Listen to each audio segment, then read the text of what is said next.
नमस्कार दोस्तों, एक नया आर्टिकल्स लेके आए हैं आपके लिए। इसमें जो महत्वपूर्ण क्वेश्चन है वो इस बार करंट अफेयर्स के होने वाले हैं, जिनका भी अभी उत्तराखंड पुलिस या फिर लोक सेवा आयोग का जो एग्ज़ाम्स होने वाला है तो उनके बारे में कुछ महत्वपूर्ण करंट अफेयर्स हैं उनके लिए। तो जो भी एग्ज़ाम्स हैं जिन भी बच्चों के स्टूडेंट्स के, तो वो इस एक 5 से 10 मिनट का छोटा सा वीडियोज़ है, इसका आप अच्छे से रिविज़न कर लें।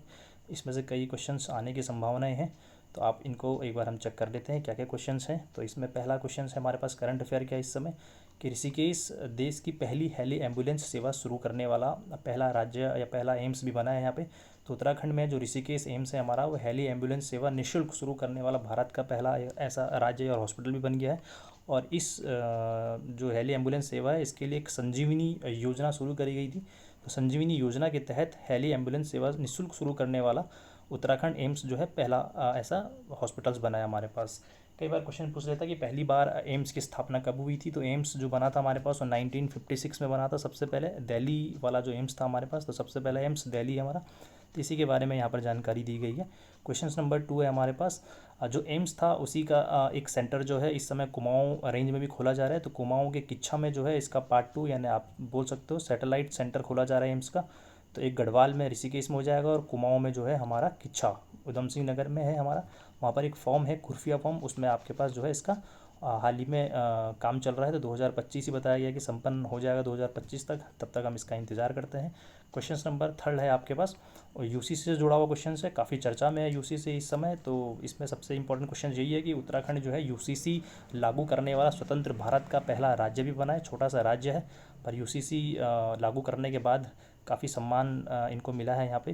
तो 27 जनवरी का वो दिन था 2025 जब यूसीसी उत्तराखंड में लागू हुआ है। काफ़ी लंबे समय से इस पे चर्चाएं चल रही थी। फाइनली 27 जनवरी को यूसीसी उत्तराखंड में लागू हुआ है। इससे पहले स्वतंत्र भारत से पहले गोवा ऐसा राज्य था जहाँ पर यूसीसी हमारा लागू था। और इसी के आगे ये जानकारी दी गई है क्या क्या यूसीसी में होने वाला है। ये फिलहाल आप इसको चेक कर सकते हो। अंत में मैं आपको पीडीएफ सेंड कर दूंगा, तो आप इसके बारे में डिटेल से जान सकते हो। क्वेश्चन नंबर 4 है 38वें राष्ट्रीय खेल से जुड़ा हुआ है। तो उत्तराखंड में 38वां राष्ट्रीय खेल भी इस समय काफ़ी चर्चाओं में रहा 2025 में। तो इसमें जो हमारा ये गेम्स हुआ है ये गढ़वाल और कुमाऊँ दोनों रीजन में हुआ था हमारा 38वां राष्ट्रीय खेल। इसके अलावा 38वां राष्ट्रीय खेल का शुभारंभ मोदी जी द्वारा किया गया और अंत जो है हमारा अपने जो गृह मंत्री है हमारे अमित शाह द्वारा संपन्न कराया गया था। कहाँ पर हुआ है तो देहरादून और हल्द्वानी, वैसे तो 8 जिलों में संपन्न हुआ है हमारा। और 39वां जो राष्ट्रीय खेल होने वाला है वो मेघालय में होगा हमारा। उत्तराखंड में जो हुआ है उसकी डेट आपको याद रखनी है, 28 जनवरी से 14 फरवरी तक राष्ट्रीय खेल हुआ था हमारा। टोटल 35 खेल इसमें थे और लगभग पूरे भारत से 10,000 खिलाड़ी इस समय उत्तराखंड आए हुए थे। योग और मलखम्ब को इसमें पहली बार शामिल किया गया था, ये भी आपको याद रखना है। इसको एक नाम दिया गया था उत्तराखंड में जो राष्ट्रीय खेल हुए उसका सिंबल्स का था, तो उसको मोली नाम दिया गया था हमारा। तो मोली जी का ये डायग्राम बना हुआ है यहाँ पर। ठीक, इसमें जो सबसे ज़्यादा अवार्ड यानी पुरस्कार जीते थे, मेडल जीते थे, वो सेना से जुड़ी हुई सर्विसेज जो टीम होती है, टोटल उसने 121 पदक जीते थे इसमें। और सबसे ज़्यादा गोल्ड अभी इसी के पास थे 68।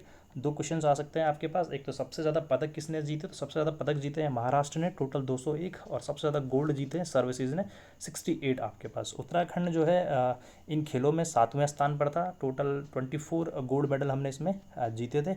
और जो गोल्ड मेडल हमने इसमें जीते हैं तो वो हमारे टोटल मेडल थे 103 हमारे इसमें मेडल थे, और उसमें से 24 जो है गोल्ड थे। उत्तराखंड की रैंक कौन सी थी, 7वीं रैंक थी उत्तराखंड की इसकी। तो 38वां राष्ट्रीय खेल काफ़ी महत्वपूर्ण होने वाला है। 39वां कहाँ होगा वो भी आपके लिए काम का है, वो होगा हमारा मेघालय में।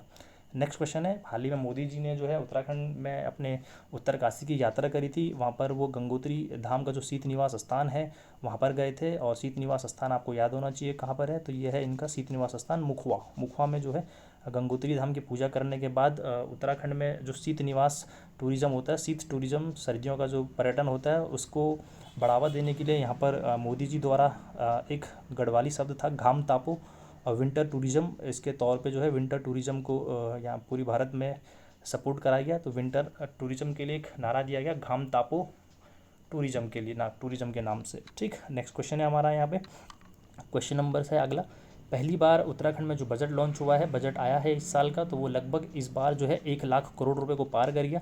वो टोटल बजट कितना है 2025-26 का, तो लगभग ये है आपके पास 1 लाख करोड़ रुपए से ऊपर का है। पिछले बार की अपेक्षा 13% अधिक इस समय इसको बढ़ाया गया है। इस बार जो इसकी थीम थी वो नमो पर आधारित है। NAMO ये आपसे फुल फॉर्म ही पूछ सकता है। नौ से नवाचार है, A से आत्मनिर्भर है, M से महान विरासत है और O से ओजस्वी मानव संसाधन है। राजस्व व्यय कितना है, पूंजीगत व्यय कितना है, ये सब यहाँ पर आपके पास लिखा हुआ है। ये आपको अच्छे से इसको एक बार चेक करके चले जाना आप लोग। फिलहाल नमो थीम याद रखनी है, नमो की फुल फॉर्म याद रखनी है। टोटल कितना था, 1 लाख करोड़ से ज़्यादा था। ये आप इंपॉर्टेंट क्वेश्चन है हमारे लिए। नेक्स्ट क्वेश्चन है, हाँ, जब मोदी जी द्वारा उत्तराखंड की यात्रा की गई तो उस समय 2 रोपवे परियोजनाएं यहाँ पर उत्तराखंड को इस समय बनाने की सौगात दी गई है। उसमें दोनों की दोनों हमारी चमोली में है। तो कौन कौन सी है, कितने किलोमीटर की लंबी है, वो आपके पास महत्वपूर्ण होने वाला है। जो उत्तराखंड या भारत में इस समय रोपवे बन रहे हैं उसके लिए जो परियोजना है वो पर्वतमाला परियोजना के तहत इनको बनाया जा रहा है। उसमें से एक हमारी 12.9 किलोमीटर जो है वो सोनप्रयाग से केदारनाथ तक की थी और दूसरी जो है 12.4 किलोमीटर वो गोविंद घाट से हेमकुंड तक की थी। टोटल खर्चा एक में 4,000 करोड़ है, एक में 2,730 करोड़ रुपए का खर्चा आने की संभावना लिखी गई है। तो दोनों चमोली में है और 2 रोपवे जो है ये सबसे बड़े रोपवे होने वाले हैं इस समय भारत के। नेक्स्ट है भू कानून, जो काफ़ी चर्चाओं का था। तो भू कानून लागू उत्तराखंड में हाल ही में कर दिया गया है। उसमें से अब क्या आया है, टोटल 13 जिले हैं। 13 में से 11 जिलों में जो है अब कोई भी बाहरी व्यक्ति कृषि भूमि नहीं ले पाएगा। सिर्फ हरिद्वार और उधम सिंह नगर ही 2 ऐसे जिले होंगे जिसमें कृषि भूमि खरीद तो सकते हैं, पर उसके लिए है जो है DM साहब से आदेश लेना पड़ेगा और उसके बाद ही वो जो है वहाँ पर कृषि भूमि ले सकते हैं। और वो कितनी ले सकते हैं, मिनिमम तो 250 वर्ग मीटर ही कृषि भूमि खरीद सकते हैं वो। तो भू कानून भी उत्तराखंड में लागू है। नेक्स्ट क्वेश्चन है हमारा यहाँ पे उत्तराखंड की GDP। तो GDP में भी काफ़ी बढ़ोतरी हुई है उत्तराखंड में। इस साल जो GDP रही है उत्तराखंड की 2024-25 में वो प्रति व्यक्ति जो है 2,74,064 रुपये हो गई है, जो पिछले साल थी हमारे पास 2,46,000। तो इसमें देखा जाए तो टोटल जो परसेंट थी वो 11.33% की बढ़ोतरी के साथ इस समय उत्तराखंड काफ़ी तेज़ी से आगे बढ़ रहा है। तो कुछ महत्वपूर्ण क्वेश्चंस थे हमारे, इनको आपको एक बार रिवीजन करना है। जिनको भी PDF चाहिए है तो आप लास्ट में कमेंट कर सकते हैं या मुझे पर्सनली मैसेज कर सकते हैं, मैं आपको ये PDF सेंड कर दूंगा। आप इसका अच्छे से रिवीजन करें। तब तक आपके एग्ज़ाम्स के लिए गुड लक।